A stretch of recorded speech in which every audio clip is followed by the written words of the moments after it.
ሴትየዋ አዲሱ ተለማማጅ በኩባንያው ውስጥ ዋና መሳሪያዋን እንደ ራሱ ፕሮጀክት ለመቆጣጠር እየሞከረ መሆኑን በመጀመሪያ አልተረዳችም። ነገር ግን በኋላ በኢንተርኔት ያገኘውን መረጃ ተጠቅሞ የኩባንያውን የቀድሞ ሰራተኛ በይፋ ለመጠቀምና መረጃ ለመሰብሰብ እየተጠቀመ መሆኑን ስታውቅ በጣም ደነገጠች። ከግማሽ ወር በፊት የኩባንያውን አለቃ በድንገት ወደ ቢሮ ጠርቶ ለአዲሱ የምርት መስመር የሚያስፈልገውን ዋና መሳሪያ እንድትገዛ ኃላፊነት ሰጣት። ይህ መሳሪያ ለኩባንያው ቀጣይ እቅድ ወሳኝ ስለነበር አጠቃላይ ግዢ ሂደቱን እሷና አለቃው ብቻ እንደሚያስተዳድሩ ነገራት። ሴትየዋ ወዲያውኑ ስራዋን ጀመረች። አቅራቢዎችን አነጋገረች፣ ዋጋ ተደራደረች፣ እንዲሁም ለኩባንያው ተስማሚ የሆነ የግዢ እቅድ አዘጋጀች። ነገር ግን 3 ቀናት ብቻ ካለፉ በኋላ ፕሮጀክቱ በድንገት ከእሷ ተወስዶ ለአዲሱ ተለማማጅ ተሰጠ። ተለማማጁም በኩባንያው የቡድን ውይይት ላይ በኩራት የመሳሪያውን ዋጋ ከ100 ሚሊዮን ዶላር ወደ 25 ሚሊዮን ዶላር እንዳወረደ አስታወቀ። ይህም 75 ሚሊዮን ዶላር እንዳስቆጠበ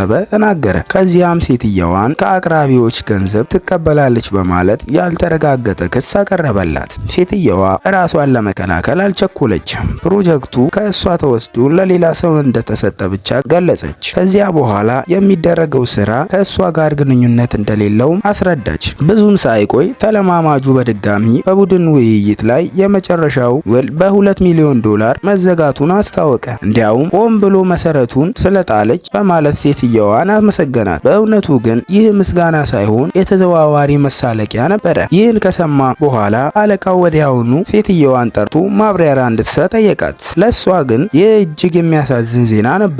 ኩባንያው ገና በመጀመሪያ ዘመኑ ለመቆም ሲታገል አቅራቢዎችን አንድ በአንድ እየጎበኘች የአቅራቦት ሰንሰለቱን የገነባች እሷ ነበረች። ለ6 ዓመታት በታማኝነት ከሰራች በኋላ ዛሬ ግን እንደ ሌባ መጠርጠር ፈጽሞ ያልጠበቀችው ነገር ነበረ። እሷም የመጀመሪያውን የግዢ እቅድ፣ በእጁ የተሰራ ስርዓት፣ የጥገና አገልግሎትና ሌሎች ወጪዎችን እንደሚያካትት ገለጸች። 2 ሚሊዮን ዶላሩ የመሰረታዊ መሳሪያ ዋጋ ብቻ መሆኑን አስረዳች። ሁሉም ነገር ሲጨምር እውነተኛው ወጪ 4 ሚሊዮን ዶላር እንደሚደርስ ገለጸች። ነገር ግን አለቃው ማብራሪያውን አላመነም። በምትኩ ተለማማጁን አመነ። እሷም ከእንግዲህ በፕሮጀክቱ ጣልቃ እንዳትገባ አስጠነቀቃት። ከዚያ በኋላ ሴትየዋ ለራሷ መውጫ መንገድ ማዘጋጀት ጀመረች። የደንበኞችንና የአቅራቢዎችን መረጃ በስርዓት አደራጀች። ሁኔታውንም በጸጥታ ትከታተል ጀመር። 3 ወራት ካለፉ በኋላ ተለማማጇ አዲሱ መሳሪያ እንደሚደርስ አስታወቀ። በዚያን ጊዜ ግን አንድ የቀድሞ የስራ ባልደረባዋ አስደናቂ መረጃ ነገራት። ተለማማጁ ከአቅራቢው ጋር ተጨማሪ ስምምነት ፈርሞ ከዚያ በፊት ከተሳካ ሙከራው በኋላ የሚከፈለውን ክፍያ ወደ 95 በመቶ በምርመራ ከተጠናቀቀ በ3 ቀናት ውስጥ እንዲከፍል መቀየሩን አወቀች።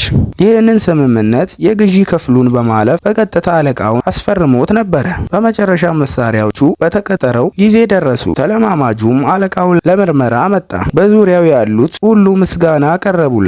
አለቃውም በጣም አመሰገነው። ነገር ግን አንድ ዝርዝር ለሌሎች ሰዎች አልታየም። ከመሳሪያዎቹ ጋር የመጡት 2 መሐንዲሶች በቂ ሙያ ብቃት እንደሌላቸው ያስተዋለችው ሴትየዋ ብቻ ነበረች። መሐንዲሶቹ መሳሪያው ለሙከራ ዝግጁ ነው ብለው ሲያሳውቁ ሁሉም ሰው በጉጉት ውጤቱን ለማየት ቆመ። ነገር ግን ማሽኑ ከተነሳ ጥቂት ሰከንዶች ብቻ ካለፉ በኋላ በፋብሪካው ውስጥ ሁሉንም የሚያስደነግጥ የማንቂያ ድምፅ አስተጋባ።